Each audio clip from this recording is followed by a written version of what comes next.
Hello friends, मेरा नाम ललित कुमार है और आप देख रहे हैं एम चार्टेड अकाउंटेंट।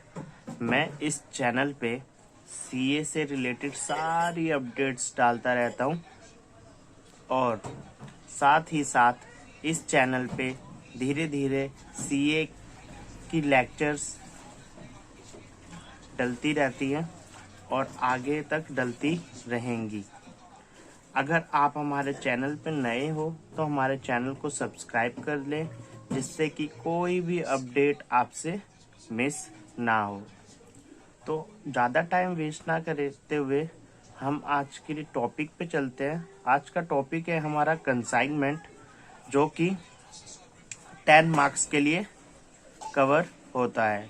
तो हमारा सबसे मेन मोटिव होगा कि जो ये कंसाइनमेंट है उसके 10 मार्क्स कवर करना।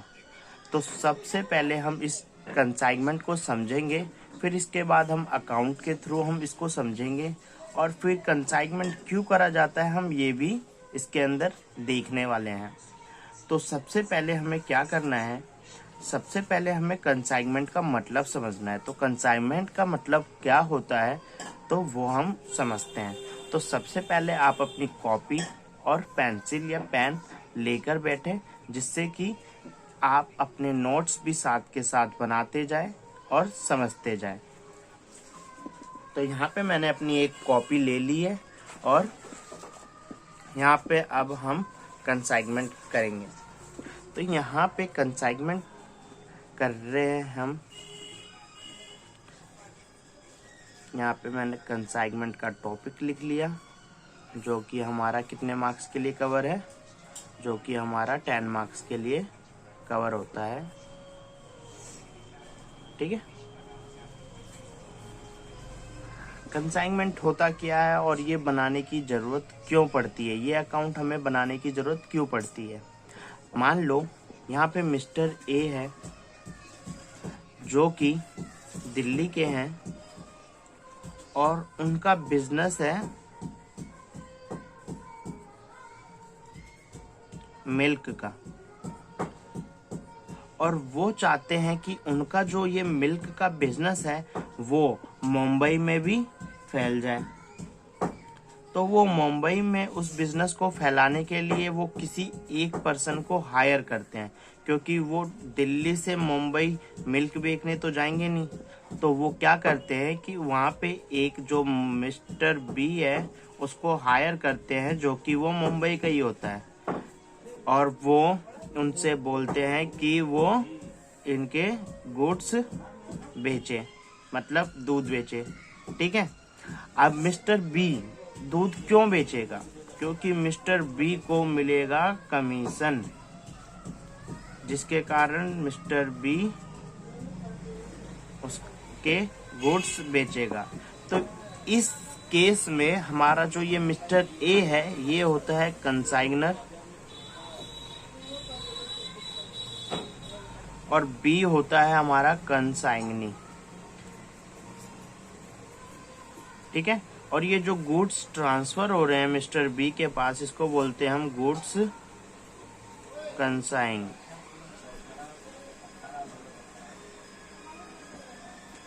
ठीक है, अब ये कमीशन के चक्कर में अपने एक ही गुड्स बेचता है। ठीक है, ये हमारा कंसाइनमेंट का टॉपिक और कॉन्सेप्ट दोनों यहाँ पे हमारा कंप्लीट हो जाता है।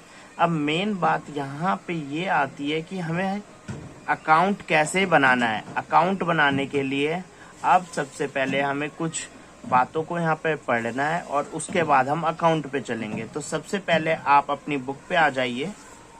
बुक पे आ जाने के बाद यहाँ कंसाइनमेंट का चैप्टर है, जो कि यहाँ पे दिखा रखा है गुड्स कंसाइंड हो रहे हैं। ठीक है, कंसाइनर गुड्स कंसाइन कर रहा है किसको, कंसाइनी को। ठीक है, और वो अकाउंट सेल मतलब जितने उसने बेच दिए है उसकी इंफॉर्मेशन किसको भेज रहा है, कंसाइनर को भेज रहा है। ठीक है, और क्या भेज रहा है, उसके पास इन्वेंट्री कितने अभी कंसाइनर के बचे हैं। तो यहाँ पे देखें सबसे पहले क्या क्या बेच रहा है, डिटेल ऑफ सेल्स, कितनी सेल्स हो चुकी हैं, expenses incurred on behalf of the consignor, जो खर्चे कंसाइनी ने किए हैं किसके बिहाफ पे, कंसाइनर के बिहाफ पे। और कंसाइनी को क्या मिलता है, कमीशन मिलेगा। और फिर unsold inventory left with the consignee, जो बिकी नहीं है इन्वेंट्री, वो कंसाइनी के पास है, उसकी भी रिपोर्ट किसको देनी होती है, कंसाइनर को देनी होती है। एडवांस पेमेंट और सिक्योरिटी डिपॉजिट, अगर कोई एडवांस पेमेंट है और सिक्योरिटी डिपॉजिट है तो उसकी भी इंफॉर्मेशन हमें कंसाइनर को प्रोवाइड करनी होती है। अब बैलेंस ड्यू और रेमिटेड, इसकी भी हमें क्या करनी होती है, कंसाइनर के नॉलेज में ये सब बातें होनी चाहिए। तो कंसाइनी क्या देता है, अकाउंट सेल्स की इंफॉर्मेशन देता है। अब क्या होता है यहाँ पे, ये हमारा कंसाइनमेंट का कॉन्सेप्ट था जो कि हमने कर लिया है। अब धीरे धीरे हम इसको आगे बढ़ते हैं और आगे देखते हैं। अब हमने यहाँ पे मीनिंग ऑफ कंसाइनमेंट अकाउंट कर लिया है, उसके बाद हम यहाँ पे देखेंगे डिस्टिंक्शन किस किस के बीच में देखेंगे, कंसाइनमेंट के बीच में और सेल्स के बीच में। अब यहाँ पे बोल रखा है कि कंसाइनमेंट और सेल में अंतर क्या क्या होता है। तो हमने यहाँ पे कंसाइनमेंट पढ़ लिया है, सेल आपको पता ही है। यहाँ पे कंसाइनमेंट में क्या होता है, कंसाइनर गुड्स बेचता है कंसाइनी को, ठीक है। लेकिन सेल में क्या होता है, यहाँ पे सेलर से बायर की तरफ ट्रांसफर होती है गुड्स, ठीक है। तो यहाँ पे ओनर कौन होता है, ownership of the goods with consignor के पास ही रहता है till the time they are sold, जब तक वो कंसाइनी सोल्ड नहीं कर देता, जब तक ओनरशिप किसकी रहती है, कंसाइनर की रहती है। यहाँ पे ownership of the good transfer with the transfer of goods from the seller to the buyer, seller से बायर के पास ट्रांसफर हो जाती है तो ओनरशिप भी ट्रांसफर हो जाती है। अब दूसरे पॉइंट में देखें, यहाँ पे दूसरे पॉइंट में बोल रखा है the consignee can return the unsold goods to consignor, जो कंसाइनी के पास अनसोल्ड गुड बच जाते हैं वो रिटर्न कर देता है किसको, कंसाइनर को, ठीक है।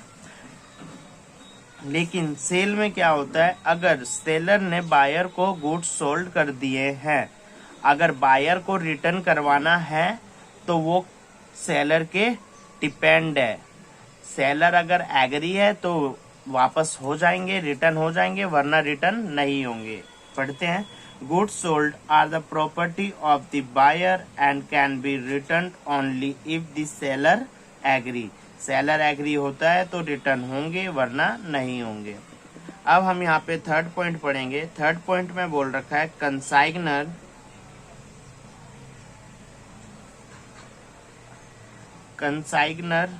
bears the loss of goods held with the consignee, consignor bear करता है सारे लॉस जो कि कंसाइनी के पास पहुंचाता है, वो सारे लॉसेस कौन बियर करता है, कंसाइनर बियर करता है। लेकिन सेल में क्या होता है, it is the buyer who will bear the loss if any after the transfer of goods, transfer of goods, transfer हो जाने के बाद अगर सेलर से बायर की तरफ ट्रांसफर हो गए हैं तो सारे के सारे लॉस कौन बियर करता है, हमारा बायर बियर करता है।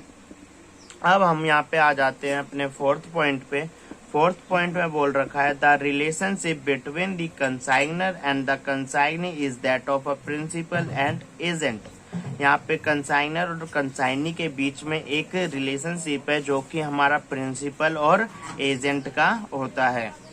अब यहाँ पे हम relationship between the seller and the buyer के बीच में देखें तो यहाँ पे एक क्रेडिटर और डेटर का रिलेशनशिप होता है, ठीक है। अब हमारा फिफ्थ पॉइंट क्या कहता है, हम वो देखते हैं। Expenses done by the consignee to receive the goods and to keep it safely are borne by the consignor unless there is any other agreement। अगर कोई भी एक्सपेंसेस करता है कंसाइनी, कंसाइनर के गुड्स को रिसीव करने में, उसको सेफ रखने में, तो वो सारे खर्चे कौन बोन करता है, हमारा कंसाइनर करता है, ठीक है। लेकिन अब सेल्स में क्या होता है, यहाँ पे expenses incurred by the buyer are to be borne by the buyer itself. अगर कोई भी एक्सपेंसेस इनकर्ड होते हैं बायर से, तो वो सारे खर्चे हमारे बोर्न करता है, बायर खुद ही करता है। ठीक है, अब हमने क्या यहाँ पे पढ़ा, कंसाइनमेंट और सेल का पूरा कॉन्सेप्ट, डिफरेंस बिटवीन, डिस्टिंक्शन हमने खत्म कर दिया। अगर आपको कुछ भी इसमें समझ में ना आया हो तो आप मेरे को कमेंट करके फिर दोबारा पूछ सकते हैं। अब हम आगे की तरफ बढ़ते हैं और आगे की तरफ देखते हैं कि हमारे पास और क्या चीजें आती हैं। तो ये अभी हम थ्योरेटिकल कर रहे हैं, जो कि हमें समझना ही है, ये पेपर के पॉइंट्स ऑफ व्यू से नहीं आता। लेकिन अगर हमारा कॉन्सेप्ट मजबूत होता है तो हम आसानी से अपने अकाउंट बना लेते हैं। तो सबसे पहले अब हम देखेंगे distinction between commission and discount. Commission और डिस्काउंट में क्या अंतर होता है। तो मैं इसको इजी फॉर्म में बता रहा हूँ, ये आप पढ़ लेना। अगर ना समझ में आए तो आप मेरे को कमेंट कर सकते हैं। तो कमीशन क्या होता है, अगर हमारे भी आप पे कोई काम कर रहा है तो वो क्यों कर रहा है, अगर वो कमीशन उसको दे रहे हैं इस मारे काम कर रहा है ना वो, तो हम उसको बोलते हैं कमीशन। और डिस्काउंट क्या होता है, अगर हमें कुछ चीजें बेचनी है और वो बिक नहीं रही है तो हम क्या दे देते हैं, हल्का सा डिस्काउंट दे देते हैं, जिससे कि वो क्या हो जाए, बिक जाए, तो हम उसको बोलते हैं डिस्काउंट। और यहाँ पे हमने कमीशन का डिस्टिंक्शन बिटवीन खत्म कर लिया है, ये ज्यादा इम्पोर्टेंट नहीं है, तो आप यहाँ पे बस समझ लें। और अगर पढ़ना है तो पढ़ ले, अगर कुछ डाउट हो तो मेरे से पूछ सकते हैं। अब हमारा टॉपिक आता है accounting for consignment transaction and events in the books of the consignor. कौन कौन से अकाउंट हमारे कंसाइनर के बुक्स में बनते हैं। तो सबसे पहले यहाँ पे हमारा अकाउंट बनता है कंसाइनमेंट का।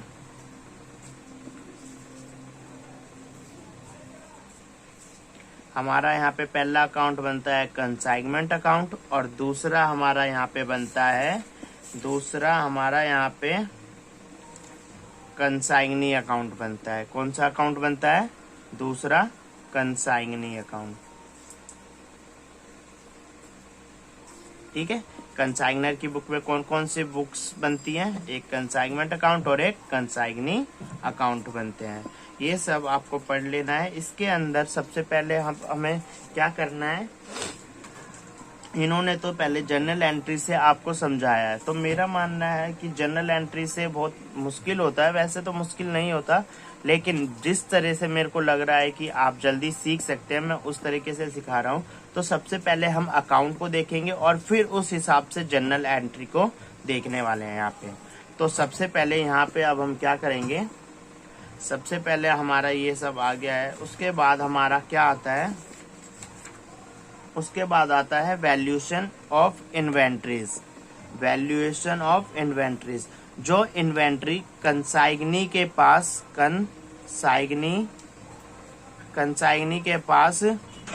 बची है, जो वैल्यूएशन ऑफ इन्वेंट्री कंसाइनी के पास क्या हुई है, बची हुई है, उसका वैल्यूएशन करना कि उसके पास कितनी इन्वेंट्रीज बची हुई है। अब यहाँ पे हम देखते हैं गुड्स इनवॉइस्ड अबव कॉस्ट। अब गुड्स इनवॉइस्ड अबव कॉस्ट का क्या मतलब है, हम सिर्फ मतलब समझेंगे, उसके बाद हम क्वेश्चन से सारे कॉन्सेप्ट को धीरे धीरे समझते जाएंगे और मैं वहां पे आपको क्लेरिफाई करता रहूंगा। तो गुड्स इनवॉइस्ड अबव कॉस्ट, हम गुड्स को, जो कंसाइनर गुड्स को भेजता है वो कॉस्ट पे नहीं भेजता, वो इनवॉइस्ड, उससे बढ़ा के भेजता है, हम बोलते हैं उसको गुड्स इनवॉइस्ड अबव कॉस्ट। ठीक है, उसके बाद हमारा कौन सा कॉन्सेप्ट आता है वो देखते हैं। उसके बाद हमारा कॉन्सेप्ट आता है नॉर्मल लॉस का। अब इसके अंदर नॉर्मल लॉस क्या होता है, जैसे कि अब हमारे हमने गुड्स भेजे ट्रेन से 10 लीटर 1000 लीटर ऑयल भेजा हमने, ठीक है, 1000 लीटर ऑयल भेजा, लेकिन ट्रेन की वजह से अब वो क्या हो गया, ट्रेन की वजह से वो लीक होके थोड़ा सा गिर गया, तो वो हमारा 10 लीटर ऑयल क्या हो गया, डिस्ट्रॉय हो गया। तो ये जो डिस्ट्रॉय हुआ है वो हुआ है कैसे, वो जो डिस्ट्रॉय हुआ है हम उसको बोलेंगे नॉर्मल लॉस। ये हमारा नॉर्मल लॉस होता है। एबनॉर्मल लॉस क्या होता है, जैसे कि 100 लीटर ऑयल ही मतलब हमारा गिर गया, कुछ भी हो गया, वो सब होता है हमारा एबनॉर्मल लॉस। ठीक है, आप बस मतलब समझते जाएं और उसके बाद हम इसको पूरे कॉन्सेप्ट को अकाउंट के थ्रू समझ लेंगे। उसके बाद हमारा यहाँ पे क्या आता है कि अब यहाँ पे हमारा distinction between normal and abnormal loss क्या होता है। तो यहाँ पे देखते हैं नॉर्मल लॉस और एबनॉर्मल लॉस के बीच का डिफरेंस बिटवीन। ठीक है, तो नॉर्मल लॉस और एबनॉर्मल लॉस के अंदर नॉर्मल लॉस अकर होता है due to inherent nature of the goods being shipped. Inherent nature of goods being shipped के दौरान अगर कुछ नेचुरली गुड्स मतलब गलती से ही कुछ अकर होता है लॉसेस, उसको हम नॉर्मल लॉस बोलते हैं। जैसे कि लीकेज, एवापोरेशन, जैसे ले जा रहे हैं और गर्मी के कारण वो क्या हो गया, एवापोरेट हो गया। लॉस ऑफ पेरिसेबल गुड्स, अगर हम सेब्स को लेके जा रहे हैं और कुछ सेब सड़ गए हैं, उसको हम नॉर्मल लॉस बोलते हैं। एबनॉर्मल लॉस किसको बोलते हैं, occurs mainly because of unforeseen events. ठीक है, एग्जाम्पल जैसे एक्सीडेंट हो गया, नेचुरली क्लाइमेटिंग मतलब बाढ़ आ जाना जिससे कि सारे गुड्स बेकार हो जाते हैं, हम उसको बोलते हैं एबनॉर्मल लॉस। अब यहाँ पे normal loss is not accounted for immediately and is loaded on the remaining goods. It get accounting for a cost for as cost of remaining goods as and when they are sold. अब इसमें क्या हो रहा है, normal loss को हम account नहीं करते इमीडिएटली। ठीक है, बस हमें टोटल क्वांटिटी में से जितने भी नॉर्मल लॉस हुआ है उसकी क्वांटिटी माइनस कर देते हैं, क्योंकि नॉर्मल लॉस ऐसा छोटा अमाउंट होता है जो कि हम रिकवर कर सकते हैं, किससे, सेल से रिकवर कर लेते हैं। इस मारे हम उसको नॉर्मल लॉस को अकाउंटेड नहीं करते। ठीक है, अब abnormal loss is accounted for immediately in profit and loss account. Abnormal loss को तुरंत ही अकाउंटेड करते हैं प्रॉफिट एंड लॉस अकाउंट में। ठीक है, अब यहाँ पे बोल रखा है तीसरे पॉइंट में, as an normal loss is added to cost of remaining goods it impact gross profit. अगर हम नॉर्मल लॉस को ऐड कर देते हैं रिमेनिंग गुड्स में, रिमेनिंग गुड्स की कॉस्ट में, तो वो हमारा ग्रॉस प्रॉफिट को दर्शाता है। ठीक है, अगर एबनॉर्मल लॉस को does not impact gross profit, अगर एबनॉर्मल को ऐड नहीं करते तो वो ग्रॉस प्रॉफिट इम्पैक्ट नहीं पड़ता। ठीक है, अब इसमें एक और इम्पोर्टेंट चीज है, इसमें इंश्योरेंस कंपनीज है generally do not cover normal loss. अगर नॉर्मल लॉस है तो इंश्योरेंस कंपनी कुछ भी रिकवर नहीं कर पाती, लेकिन अगर insurance is generally available for abnormal loss के लिए है तो वो क्या कर लेता है, एबनॉर्मल लॉस के लिए जनरली अवेलेबल हो जाता है, इंश्योरेंस से कवर कर सकता है। अब हमारा लास्ट पॉइंट आता है, normal loss is almost certain however it may vary from time to time. ये जो नॉर्मल लॉस होता है ये टाइम टू टाइम चेंज होता रहता है। Abnormal loss is because of unforeseen events. Abnormal loss किस कारण होता है, अनफोर्सीन इवेंट्स के कारण, और एंड इज नॉट सर्टेन, ये सर्टेन नहीं होता। इसमें सर्टेन होता है क्यों, क्योंकि आप सोचो अगर आप कुछ ऑयली चीज लेके जा रहे हो तो वो हल्का सा लीक होके तो नीचे गिरेगा, तो वो सर्टेन है। तो सर्टेन हमारा नॉर्मल लॉस होता है और एबनॉर्मल लॉस हमारा सर्टेन नहीं होता, अनसर्टेन होता है। क्या होता है, अनसर्टेन होता है। ठीक है, उसके बाद हमने ये distinction between normal and abnormal loss अच्छी तरह पढ़ लिया है। इसके अंदर कोई अगर आपको दिक्कत होती है तो आप मेरे से कमेंट करके पूछ सकते हैं। अब हम चलते हैं आगे। आगे का हमारा पास अब एक और नया टॉपिक आ गया है, कमीशन। अब जो कंसाइनी को हम कमीशन देते हैं वो कितने टाइप के होते हैं। तो सबसे पहले कमीशन होता है हमारा ऑर्डिनरी कमीशन, जो कि हम कमीशन उसको देते हैं ना, ऑर्डिनरी कमीशन टोटल सेल्स पे जो देते हैं हम उसको बोलते हैं ऑर्डिनरी कमीशन। और डेल क्रेडर कमीशन क्या होता है, जैसे कि अगर कंसाइनी ने किसी ऐसे बंदे को गुड्स सोल्ड करे जिससे रिकवर नहीं हो पा रहा है, ठीक है, वो पैसे नहीं दे रहा, तो कंसाइनी को डेल क्रेडर कमीशन देता है कि जिससे कि वो जितने भी बैड डेट है वो उससे रिकवर करे और ये उसका कमीशन मिले। अगर डेल क्रेडर कमीशन नहीं देता, अगर बैड डेट हो भी रहा है तो वो खर्चा हो जाता है बैड डेट, तो वो कंसाइनर के अकाउंट में शो करना पड़ता है, ठीक है। Del credere commission to increase the sale and to encourage the consignee to make credit sale. जितनी भी क्रेडिट सेल होती हैं उसको एंकरेज करने के लिए the consignor provides an additional commission generally known as del credere commission कहते हैं। अब ओवर राइडिंग कमीशन क्या होता है, जैसे कि अब उसको गुड्स बेचने के लिए कहा था 50 रुपए के हिसाब से, लेकिन उसने गुड्स बेच दिए 70 रुपए के हिसाब से। 50 रुपए के हिसाब से बेचे वो तो ऑर्डिनरी कमीशन हो गया, लेकिन अगर वो 50 रुपए के बजाय 70 रुपए बेचता है तो 20 रुपए उसने ज्यादा बेचा ना, तो उसके अंदर बोलते हैं हम ओवर राइडिंग कमीशन, तो उसको ओवर राइडिंग कमीशन भी देते हैं, ठीक है। ये हमारा कमीशन का भी टॉपिक थ्योरेटिकल हमने कंप्लीट कर लिया है। उसके बाद हमारा आता है return of goods from the consignee. Consignee से गुड्स रिटर्न कैसे कैसे आते हैं, यह अकाउंट सेल्स में हमने सब पढ़ लिया। सेल्स के बारे में, एक्सपेंसेस, कमीशन अर्न्ड, ये सब हमें अकाउंट सेल के बारे में बता रखा है। अब यहाँ पे दे रखा है account in the books of consignee. Consignee की बुक में कौन कौन से अकाउंट होते हैं, तो ये सब हम इलस्ट्रेशन के हिसाब से देखने वाले हैं, ठीक है। तो सबसे पहले हम यहाँ पे एक क्वेश्चन ले लेते हैं जिससे कि हमें इजी रहे। तो हम सबसे पहले इलस्ट्रेशन 3 ले लेते हैं। इसके अंदर देखते हैं कि कौन कौन से कॉन्सेप्ट हमारे क्लियर हो रहे हैं। तो सबसे पहले यहाँ पे क्या बोल रखा है कि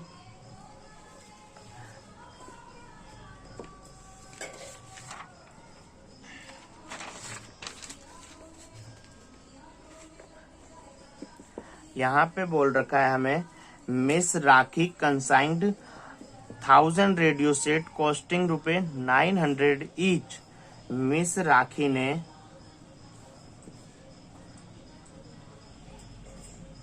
कंसाइंड करे 1000 रेडियो, कितने रेडियो, 1000 रेडियो सेट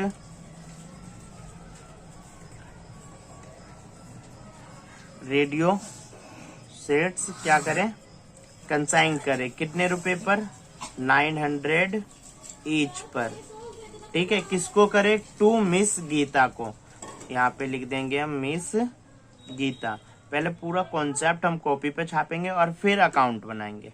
तो यहाँ पे मिस गीता कौन हो गई, मिस गीता यहाँ पे हो गई हमारी कंसाइनी, और यहाँ पे मिस राखी हो गई हमारी कंसाइनर, जो कि क्या है, ओनरशिप है, ठीक है। यहाँ तक क्लियर है। आगे बढ़ते हैं। Her agent on 1 July 2016 Mrs Rakhi incurred the following expenditure on the sending the consignment। Rakhi ने इन गुड्स को कंसाइन करने में क्या क्या खर्चे करे वो लिखते हैं हम यहाँ पे। कौन कौन से खर्चे करे इन्होंने, यहाँ पे हम एक्सपेंसेस लिख देते हैं। फ्राइट, 7,650 रुपीज और इंश्योरेंस जो कि है 3,250 रुपीज। ठीक है, अब हम आगे पढ़ते हैं। आगे क्या बोल रखा है इन्होंने वो देखते हैं हम।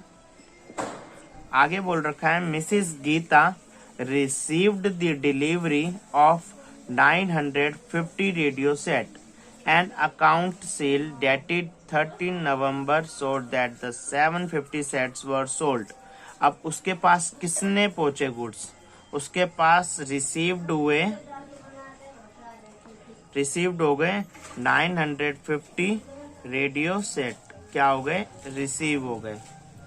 उसके बाद यहाँ पे हमें क्या बोल रखा है उसने कि 750 रेडियो सेट उसने सोल्ड कर दिए। सोल्ड कर दिए कितने रुपए में? और 9 लाख रुपए में।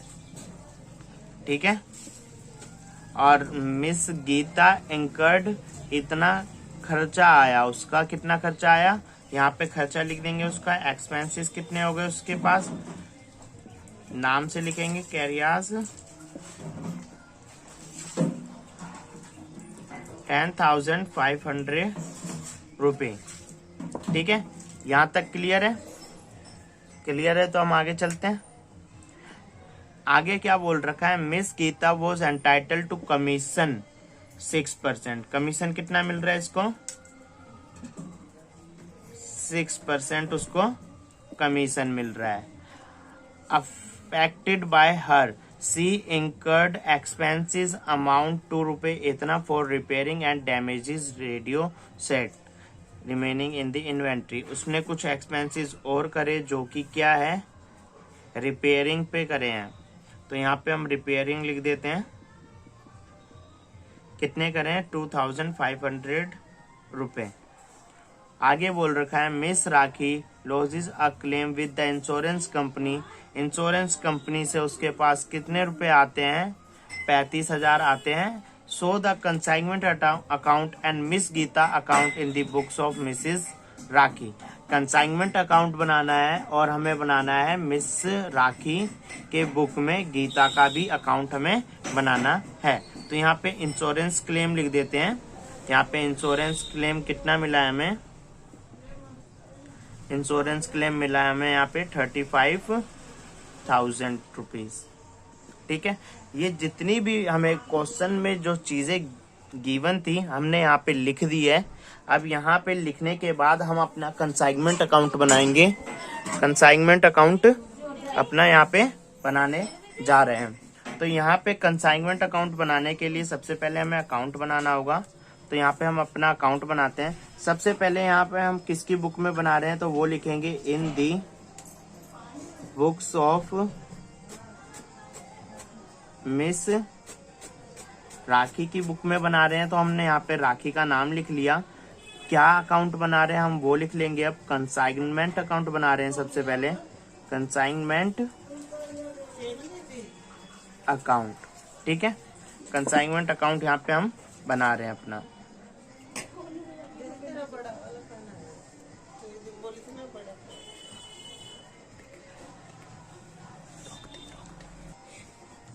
यहाँ पे हम अपना अकाउंट ड्रॉ कर लेंगे।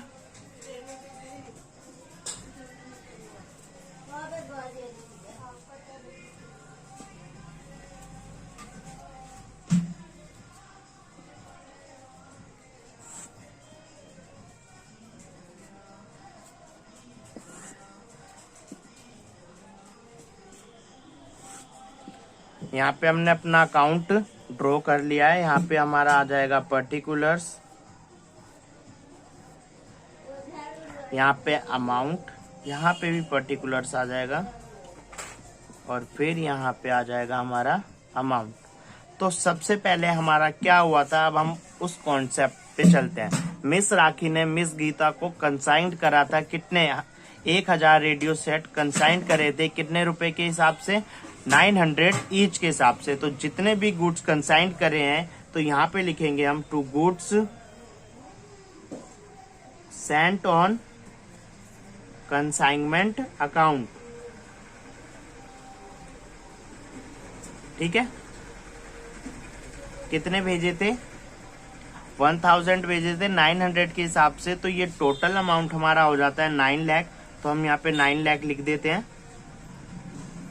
उसके बाद हमारे पास क्या आया था, उसके बाद हमें देखना है कि एक्सपेंसेस कितने के रहे थे कंसाइनर ने। तो कंसाइनर के टोटल एक्सपेंसेस तो हमारे कितने हैं, एक फ्राइट है और एक इंश्योरेंस है। तो वो हमें यहाँ पे लिखना है डेबिट साइड, कंसाइनमेंट अकाउंट के साइड। और किससे लिखना है, हम या तो कैश से लिख सकते हैं या बैंक से लिख सकते हैं। ठीक है, यहाँ पे हम एक्सपेंसेस को दर्शा देते हैं। यहाँ पे एक तो फ्राइट है और इंश्योरेंस है। ठीक है, अब इंश्योरेंस है तो यहाँ पे 7650 है और ये 3250 इंश्योरेंस। तो टोटल अमाउंट हमारा क्या आता है, इसको ऐड करते हैं तो 0005 10 0 1 9 और ये 10,900 हमारा आ रहा है। अब सबसे पहले ये हो जाने के बाद हमें ये देखना है कि कंसाइनी के पास जब भेजा है हमने तो उसने कितने रेडियो सेट बेचे। तो उसने रेडियो सेट कितने बेचे थे, हमें 750 रेडियो सेट सोल्ड किए थे जो कि 9 लाख रुपए में थे। तो हम वो लिखेंगे यहाँ पे बाय, यहाँ पे मिस गीता का नाम आएगा, मिस गीता। ठीक है, यहाँ पे लिख देंगे 750 रेडियो सेल। कितने में कर दिए थे, 9 लाख रुपीज में। तो यहाँ पे हम लिख देंगे 9 लाख रुपीज।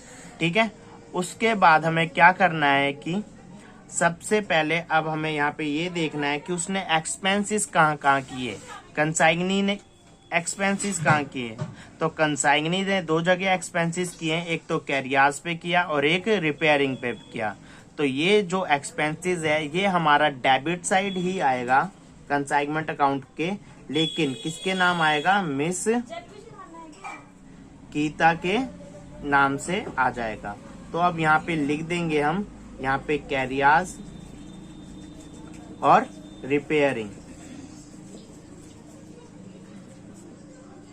तो यहाँ पे कैरियाज में कितना अमाउंट है हमारे पास, 10,500 और रिपेयरिंग पे है 2,500। ठीक है, यहाँ पे हो गया इतना। उसके बाद हमें क्या बोल रखा है कि कमीशन मिलेगा कितना, 6% ऑन टोटल सेल पे। तो यहाँ पे हमें कमीशन भी यहीं पे लिख देना है, कितने परसेंट मिल रहा है, 6% मिल रहा है टोटल सेल का। तो 9 लाख का हमें क्या कर लेना है, 9 लाख का हमें 6% निकाल देंगे तो क्या आ जाएगा हमारे पास, वो हमें यहाँ पे लिख लेना है। यहाँ पे आ जाएगा हमारा कमीशन 54,000 और फिर हमें ये टोटल करके आउटर कॉलम में लिख देना है। तो आउटर कॉलम में लिखना है, यहाँ पे टोटल कर लेंगे हम पहले। तो यहाँ पे हमारा टोटल आ रहा है 67,000। ये हो जाने के बाद अब हमें क्या करना है, हमें ये देखना है कि इंश्योरेंस क्लेम मिल रहा है तो हमारा कुछ ना कुछ लॉस हो रहा होगा। और किस टाइप का लॉस हो रहा होगा, एबनॉर्मल लॉस हो रहा होगा, तभी इंश्योरेंस क्लेम हमें कवर होता है। तो अब इंश्योरेंस क्लेम कैसे पता चलेगा वो देखें। अब यहाँ पे इसने रिसीव्ड कितने करे थे रेडियो सेट, रिसीव तो उसने 950 करे, उसने तो 1000 भेजे थे, इसने 950 रिसीव करे। 50 रेडियो सेट बीच में ही क्या हो गए, लॉस हो गए, जिसको हम बोलेंगे एबनॉर्मल लॉस। और उसका कैलकुलेशन कैसे करेंगे अब हम वो देखने वाले हैं। तो सबसे पहले हमें क्या करना है, यहाँ पे लिखना है by abnormal loss, abnormal loss. ठीक है, कितने रेडियो सेट के लिए हुए हैं, 50 रेडियो सेट के लिए हमारा ये एबनॉर्मल लॉस है। अब हमें इंश्योरेंस क्लेम कितना मिल रखा है वो यहाँ पे देखते हैं हम। इंश्योरेंस क्लेम यहाँ पे हम लिख देते हैं, इंश्योरेंस क्लेम से हमें कितने मिल गए थे, 35,000 रुपए हमें यहाँ पे इंश्योरेंस क्लेम से मिल गए थे।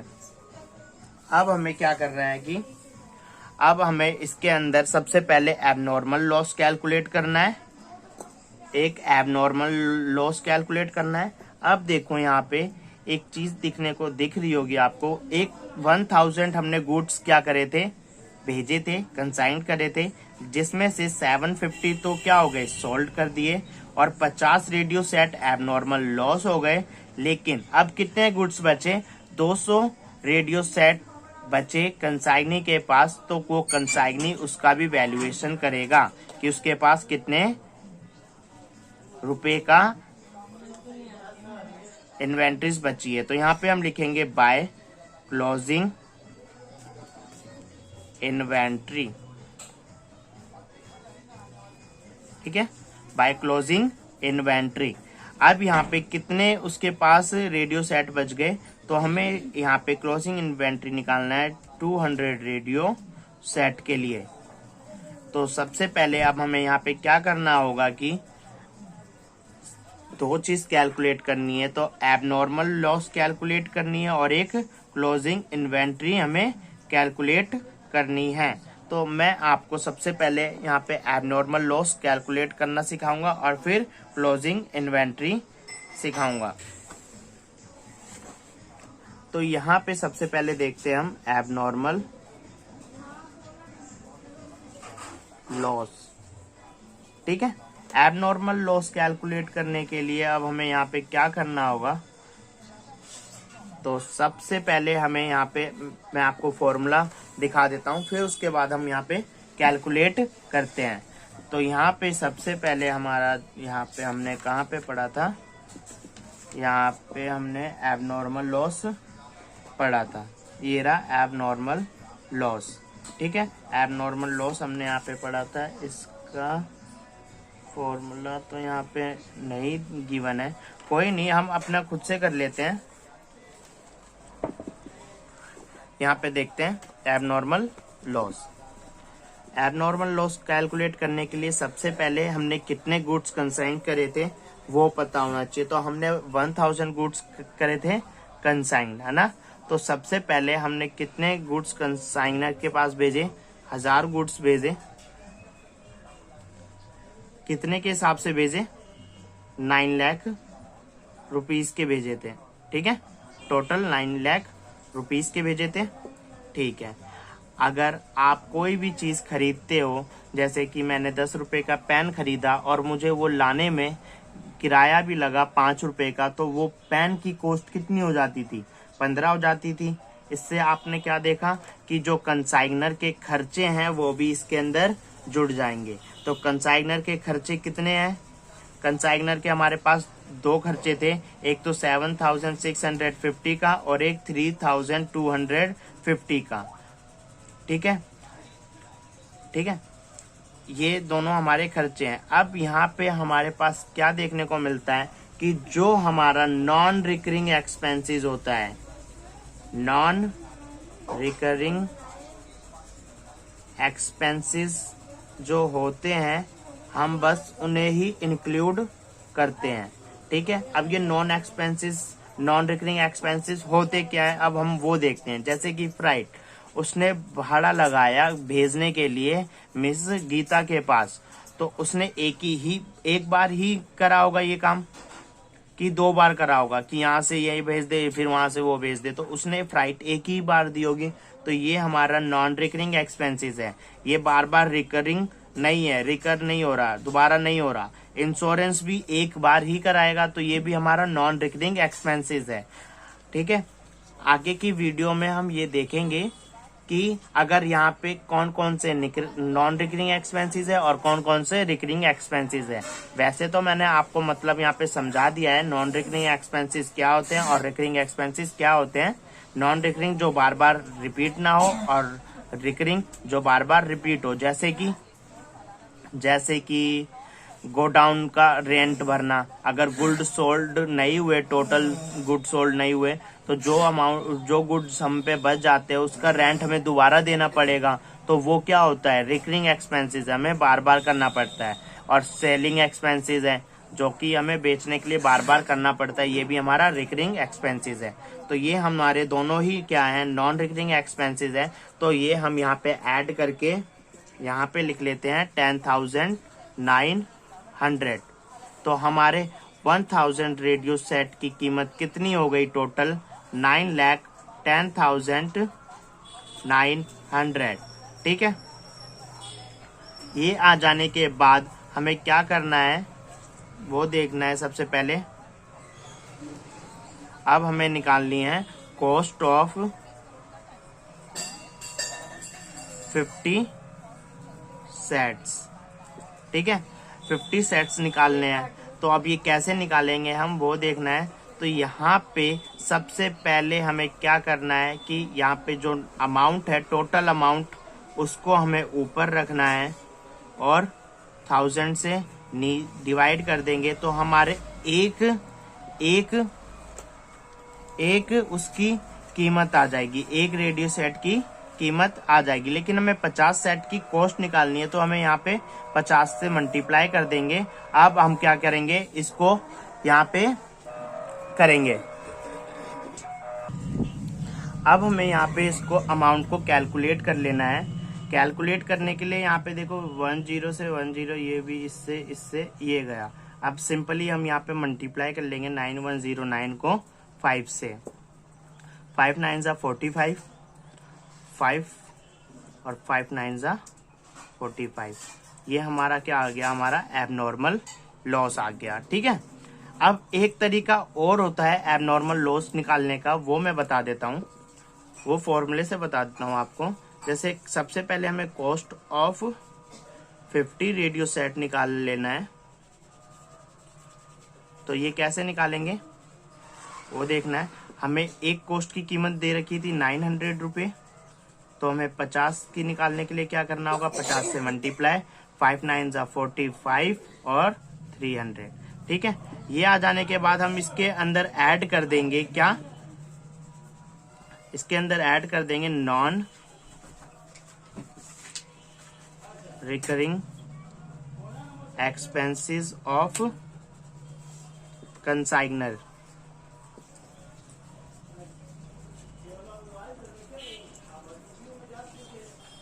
कंसाइनर के नॉन रिकरिंग एक्सपेंसेस को यहाँ पे ऐड कर देंगे। तो हमारे पास कितने थे, 10,900 नॉन रिकरिंग एक्सपेंसेस थे कंसाइनर के, लेकिन ये हमारे 1000 गुड्स के लिए थे और हमें निकालना है 15 गुड्स के लिए।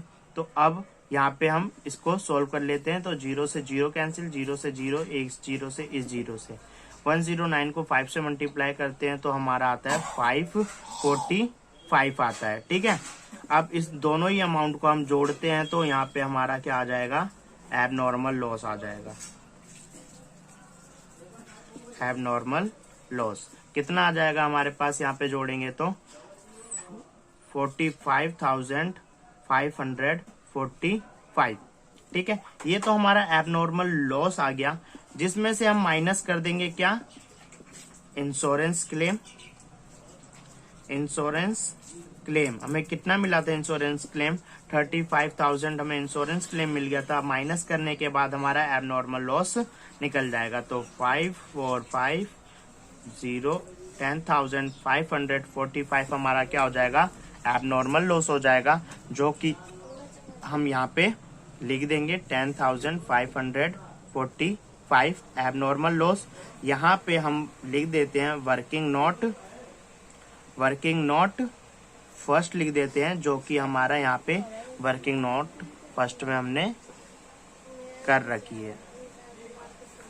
यहाँ पे हम वर्किंग नोट फर्स्ट लिख देते हैं। ठीक है, उसके बाद हमें क्या कैलकुलेट करना था, उसके बाद हमें कैलकुलेट करना था closing inventory. Closing inventory calculate करने के लिए हमें क्या फॉर्मूला होता है हम वो देखते हैं। और कितने इन्वेंट्री के लिए करना है कैलकुलेट, 200 के लिए। तो 200 के लिए कैलकुलेट करना है तो सबसे पहले यहाँ पे हमें क्या करना है, यहाँ पे हमारा क्लोजिंग इन्वेंट्री कैलकुलेट कर रहे हैं तो यहाँ पे हम वर्किंग नोट सेकंड बना रहे हैं। किसके लिए बना रहे हैं, क्लोजिंग इन्वेंट्री के लिए। तो यहाँ पे इसका फॉर्मूला होता है सबसे पहले कॉस्ट ऑफ 200 क्लोजिंग इन्वेंट्री के लिए ना, तो cost of 200 radio sets plus में non recurring expenses of consignor, फिर यहाँ पे प्लस हो जाता है non recurring expenses of consignee. ठीक है, तो हमारा क्या आ जाता है, क्लोजिंग इन्वेंट्री आ जाता है, हमारा आ जाएगा क्लोजिंग इन्वेंट्री। ठीक है, तो सबसे पहले यहाँ पे देखो 200 रेडियो सेट का कॉस्ट निकालना है, तो ये तो बहुत इजी है। 200 इंटू में क्या करना है, हमें 900 कर देंगे तो क्या आ जाएगा, 1,80,000 आ जाएगा। अब non recurring expenses of consignor कैसे निकालेंगे इसको। कंसाइनर के एक्सपेंसेस हमारे पास थे 10,900 जो कि 1000 गुड्स के लिए थे, और हमें निकालने हैं 200 गुड्स के लिए, तो हम इसको क्या कर देंगे 200 से मल्टीप्लाई कर देंगे। तो यहाँ पे हम इसको सोल्व कर लेते हैं। सोल्व करने के बाद हमारा यहाँ पे मल्टीप्लाई कर लेंगे 81, यहाँ पे हमारा आ गया 2180। उसके बाद हम कंसाइनी के नॉन रिकरिंग एक्सपेंसेस को देखते हैं। यहाँ पे अब हमें समझने वाली बात क्या है वो बताता हूँ मैं आपको। यहाँ पे हमारे पास दो टाइप के एक्सपेंसेस थे कंसाइनी के, एक तो कैरियाज की और एक रिपेयरिंग की। ठीक है, ये दोनों ऐसे एक्सपेंसेस थे हमारे पास जो दोनों ही क्या थे हमारे पास, ये दोनों एक्सपेंसेस थे। रिपेयरिंग, अब रिपेयरिंग उसने बोल रखा था वो सोल्ड जो बचे हैं गुड्स इन्वेंट्रीज में उस पे उसने रिपेयरिंग कराई, तो ये रिपेयरिंग बार बार होती रहेगी। तो ये किस टाइप के एक्सपेंसेस हो गया हमारा, ये एक्सपेंसेस हो गया रिकरिंग एक्सपेंसेस हो गया। किस टाइप का हो गया, रिकरिंग एक्सपेंसेस हो जाएगा। और ये हमारा कैरियाज जो है एक ही बार हमें कहीं से उठा के अपने गोदाम तक लेके आए हैं, तो ये हमारा क्या हो जाएगा, नॉन रिकरिंग एक्सपेंसेस हो जाएगा। तो हम बस किसको इंक्लूड करेंगे, 10,500 अमाउंट के लिए ही इंक्लूड करेंगे। तो यहाँ पे हमारा नॉन रिकरिंग एक्सपेंसेस में कंसाइनर के कितने हैं हमारे पास, 10,500 रुपीज थे। लेकिन 1000 गुड्स के लिए उसने खर्चे करे होंगे क्या, नहीं, उसके पास पहुंचे ही 950 गुड्स थे, तो 950 रेडियो सेट पे उसने खर्चे करे होंगे। और हमें निकालने कितने हैं, 200 के लिए निकालने हैं। अब इसको देखते हैं ये कितना अमाउंट आता है, इसको सॉल्व कर लेंगे हम। इसको सॉल्व करने के बाद हमारा आंसर क्या आता है,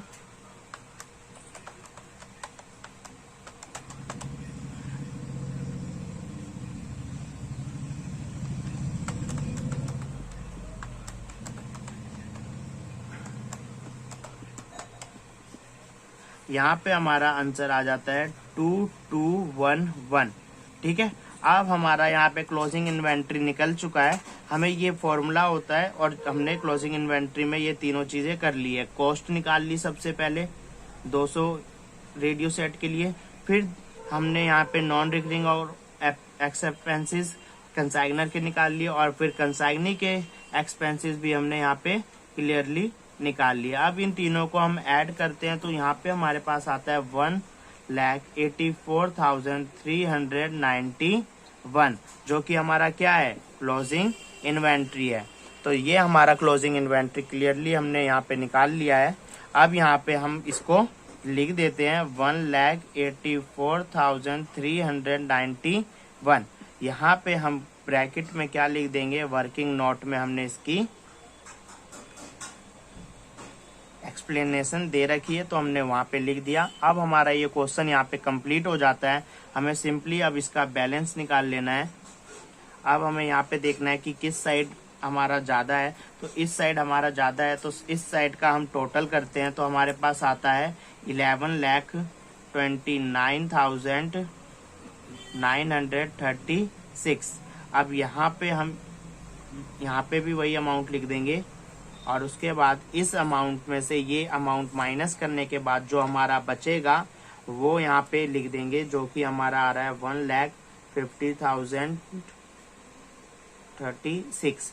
तो ये जो हमारा to profit and loss account आ गया, एंड लॉस अकाउंट, ठीक है, प्रॉफिट एंड लॉस अकाउंट आ गया। अगर हमारा डेबिट साइड आता है तो हमारा प्रॉफिट हो रहा है, अगर हमारा क्रेडिट साइड आ रहा है तो हमारा लॉस होता है। तो ये हमारा क्वेश्चन हमने कर लिया। इसके अंदर हमने कौन कौन से कॉन्सेप्ट कर लिए, हमने यहाँ पे सबसे पहले हमने कौन सा कॉन्सेप्ट करा, यहाँ पे कंसाइनमेंट अकाउंट बनाना सीख लिया, ठीक है। दूसरा हमने यहाँ पे वैल्यूएशन ऑफ एबनॉर्मल लॉस कर लिया, एबनॉर्मल लॉस कर लिया। उसके बाद थर्ड यहाँ पे हमने वैल्यूएशन कर ली, किसकी, वैल्यूएशन ऑफ क्लोजिंग इन्वेंट्री की वैल्यूएशन कर ली। ये 3 चीज हमने यहाँ पे सीख ली है। अगर यहाँ पे कोई इसमें डाउट हो तो आप मेरे को कमेंट करके पूछ सकते हैं, मैं उस पे भी नेक्स्ट वीडियो ला दूंगा।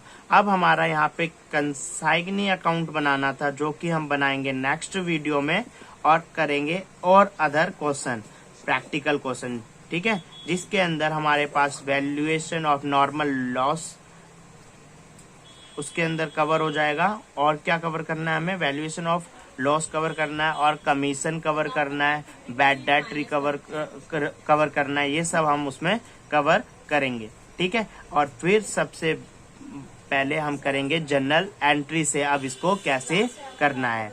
तो मिलते हैं अब नेक्स्ट वीडियो में। ज्यादा से ज्यादा आप इस वीडियो को शेयर करें, लाइक करें एंड कमेंट करें, जिससे कि आप तक हमारी सारी वीडियो पहुंचे।